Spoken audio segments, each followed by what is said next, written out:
लाडकी बहीण योजनेपासून गोंदिया जिल्ह्यातील एकही लाडकी बहीण वंचित राहू नये म्हणून गोंदियात अजित पवार यांच्या राष्ट्रवादी काँग्रेस पक्षाच्या वतीने जनजागृती करण्यात येत असून आज राष्ट्रवादी काँग्रेस नेते राजेंद्र जैन, सभापती पूजा अखिलेश सेठ यांनी पत्रकार परिषद घेत या योजनेबद्दल माहिती दिली.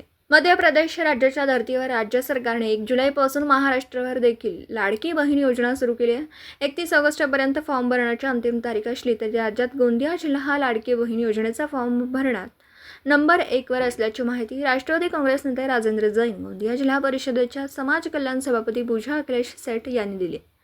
तर जिल्ह्यात एकही महिला लाडकी बहीण योजनेपासून वंचित राहू नये म्हणून गोंदिया अजित पवार यांच्या राष्ट्रवादी काँग्रेसच्या वतीने जिल्ह्यात ठिकठिकाणी शिबिरं राबविण्यात येतात. तर राष्ट्रवादी काँग्रेस देखील कामाला लागली आहे. ज्या महिलांचे किंवा कुटुंबियांचे वार्षिक आर्थिक उत्पन्न हे 2.5 लाखांच्या आत आहे अशा महिलांनी या योजनेचा अर्ज करायचा. तर ज्या महिलांनी लाडकी बहीण योजनेचा अर्ज दाखल केलेला आहे अशा लाडक्या बहिणींना रक्षाबंधनाआधी 1 किस्त देण्यात येणार असल्याची माहिती राष्ट्रवादी काँग्रेस नेते राजेंद्र जैन यांनी दिली. तर गोंदियामध्ये 82,770 इतके फॉर्म आपल्याला भरण्यात आले होते. त्यानंतर त्याचमध्ये 80,319 इतके फॉर्म त्यांचे अप्रूव्हल झाले. त्यापैकी 1,500 म्हणजे 1500 जवळपास 1500 इतके फॉर्म त्यांनी त्रुटीयुक्त झालेले आहेत. त्या त्रुटीयुक्त फॉर्मचं आमची जी शासकीय समिती आहे त्या समितीमध्ये गोंदिया तालुक्याच्या अध्यक्षा कीर्तिताई पटले आणि शहरचे विनीत सहारे भाऊ यांच्या माध्यमाने ती त्रुटीचे झालेले जे फॉर्म असतील त्यांना आपण पूर्णत्व करून परत त्यांनासुद्धा आम्ही लाभ देण्याचा प्रयत्न करणार आहे. आणि या माध्यमाने आम्ही पूर्ण गोंदिया जिल्ह्यामध्ये म्हणा, गोंदियामध्ये म्हणा, जसं जवळपास पूर्व क्षेत्रामध्ये पण म्हणा माझ्या आणि पुण्या गोंदियामध्ये तर आदरणीय जैन साहेब आणि प्रफुल्ल पटेल साहेबांच्याच माध्यमाने आणि जैन साहेबांच्या नेतृत्वामध्ये आम्ही ही योजना राबवत आहोत. मी स्वतः तिथे उभी राहून ज्या ज्या जागी जसं आमचं आता बघत असाल की या जागी राखा भवनमध्ये आमच्यासुद्धा लाडली बहीण योजनेचं या जागी सेंटर आम्ही उघडलेलं आहे. तिथेसुद्धा आम्ही फॉर्म महिलांचे भरून घेतले. त्याचबरोबर ग्रामीण तळागाळाच्या गावातसुद्धा जाऊन आम्ही स्वतः जाऊन तिथे जसं टेमणी असो, कटंगी, फुलवा, जसं गोंदियामध्ये सुद्धा शहरामध्ये अशा प्रत्येक जागी जाऊन आम्ही लोकांनी सेंटर ओपन केलेले आहे. त्या जागी राष्ट्रवादी पक्षाच्या माध्यमाने राष्ट्रवादी पक्षाचे कार्यकर्ते आणि जवळ नेते सगळे संपूर्ण यासाठी सहभागी आणि आमच्या महिला भगिनी सगळं आमच्या महिला नेत्री हे सुद्धा एकत्र येऊन हे फॉर्म भरून महिलांना लाभ देण्याचा प्रयत्न करत आहे. जास्तीत जास्त प्रमाणामध्ये आमच्या नेत्यांच्या मार्गदर्शनामध्ये त्यांच्या आदेशानुसार प्रफुल्लभाई पटेल आणि जैन साहेबांच्या आदेशानुसार आम्ही ह्या गोंदियामध्ये कार्य करत असतो. त्यांच्या माध्यमानेच ही योजना जवळजवळ प्रत्येक महिलांना प्राप्त झाली पाहिजे, कुठलीही महिला सुटली नाही पाहिजे याकरता आम्ही प्रयत्नशील राहतो. काय सांगाल गोंदियामध्ये आज या ठिकाणी आपण प्रेस कॉन्फरन्स केली आहे. लाडकी बहीण योजनेसाठी जिल्ह्यामध्ये किती लाभार्थी आतापर्यंत झालेले, किती लोकांनी फॉर्म भरलेले काय सांगाल? पूर्ण जिल्ह्यात पणाला गेला गोंदिया जिल्ह्याचे सभापती होण्याचे समाज कल्याण सभापतीच्या नात्याने माझ्याकडे जो डाटा आहे त्या हिशोबाने 2,88,773 इतक्या लोकांनी फॉर्म भरलेले आहेत पूर्ण गोंदिया जिल्ह्यामध्ये. त्यापैकी 2,80,251 इतक्या लोकांचा अप्रूव्हल झालेला आहे फॉर्म. त्यानंतर मग 5,000-5,500 जवळपास असं काही 1,000 लोकांची त्रुटी झालेली आहे.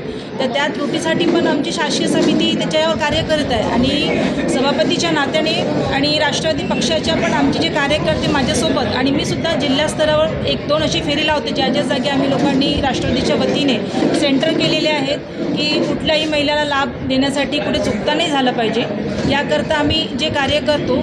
आणि आमच्यासोबत आमच्या सगळ्या राष्ट्रवादी महिला म्हणजे पुरुष तर असतातच, त्याचबरोबर महिलांनीसुद्धा सपोर्ट दिलेला आहे. जसे ग्रामपंचायतचे सरपंच ज्या जागी सरपंच आहेत, काही आमच्या पंचायत समिती सदस्य आहेत, जसं सावरीमध्ये सरला चिकलोंडे आणि आता कीर्तिताई पटले आणि अशा आणि एकोडीमध्ये आपल्याला माहितीच आहे अश्विनीताई पटले त्यांचेसुद्धा सेंटर आहेत.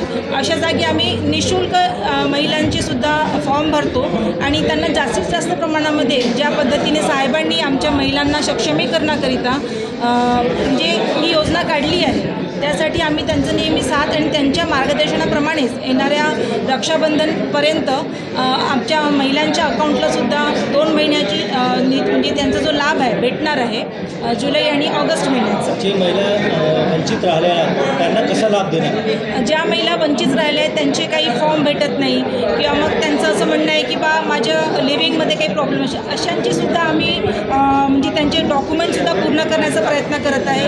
येणाऱ्या काही दिवसात जर हे नाही झालं पूर्ण तर आम्ही आपल्या कुडवा क्षेत्रात म्हणा अन्य दुसऱ्या क्षेत्रामध्ये एक लहान शिबिर आयोजन करणार आहे. शिबिराच्या माध्यमाने त्या जागी एखाद्या ऑपरेटरला बसून आम्ही ते सुद्धा कार्य करणार आहे आणि सोबत अंगणवाडी सेविका, आशा वर्कर्स यांच्यासुद्धा माध्यमाने आम्ही हे काम करत आहोत आणि यांच्याकडून आम्ही ऑफलाईन फॉर्म जमा करत आहे. ऑफलाईन फॉर्म जमा झाल्यानंतरसुद्धा की त्यांना कुठे ना कुठे त्रास नको आणि ज्यावेळेस डाटा म्हणजे ज्या सर्व्हर स्टार्ट होईल त्यावेळेसला सुद्धा आम्ही त्यांना तुरंत बोलवून त्यांचे फोटो घेऊन आणि त्यांचे फॉर्म आमच्याकडे डॉक्युमेंट्स उपलब्ध राहतील तर आम्ही तुरंत ते कामं करायला सुरुवात करू. किती अर्ज रद्द झालेले आहेत त्यांसाठी अर्ज जे रद्द झाले आहेत त्यांसाठी काय पाठपुरावा करणार? रद्द काही लोकांचे लिव्हिंगचा प्रॉब्लेम असेल, काही लोकांचे रहिवासी दाखला किंवा मग काही आधार कार्ड त्यांचे नावं अपडेट नसतील, अशा काही त्रुट्या आहेत. तर त्या त्रुट्या संख्या जवळपास जसं ग्रामीण म्हणायला गेलं तर 3-3.5 हजार असे जवळपास पेशंट म्हणजे आपल्याकडे सध्या आता एक त्याचा म्हणजे परफेक्ट म्हणजे हे नाही आहे नंबर नाही आपल्याकडे किंवा त्यांचं एकूण पण त्यांच्या 3-3.5 हजाराच्या जवळपास आम्ही सांगू शकतो त्या माध्यमातून. राष्ट्रवादी काँग्रेसच्या माध्यमातून आता पूर्ण गोंदिया तालुक्यात 82,700 फॉर्म आलेले आहेत. 80,000 फॉर्म व्हॅलिड आहे आणि पूर्ण जिल्ह्यात 9 तारखेपर्यंत 2,88,000 फॉर्म आलेले आहेत आणि आता आकडा प्रत्येक दिवस वाढत आहे आणि गोंदिया तालुक्यात जे 1100-1200 अर्ज कमी आहे त्यांच्यामध्ये काही त्रुटीची पूर्तता नाही. हे त्रुटी लवकरात लवकर पूर्ण करून कोणतीही अर्ज नामंजूर नाही झाली पाहिजे म्हणून ते अशासकीय सदस्य म्हणून आमचे 2 सदस्य आहे ते पण त्याच्यावर लक्ष घालतील आणि गोंदिया शहराचा जे प्रश्न आहे आणि गोंदिया जिल्ह्याचा जे प्रश्न आहे त्याच्यात आम्ही आजच आमचे मोरगाव अडचणीचे आमदारशी बोललो की लाडली बहीण योजनेसाठी पूर्ण आपली यंत्रणा कामावर लागली पाहिजे. कोणती आपली पात्र आपले जे अर्जदार आहे आपली बहीण लाडकी बहीणमध्ये जे योजनामध्ये जे अर्जदार आहे ते कुठे राहिले नाही पाहिजे.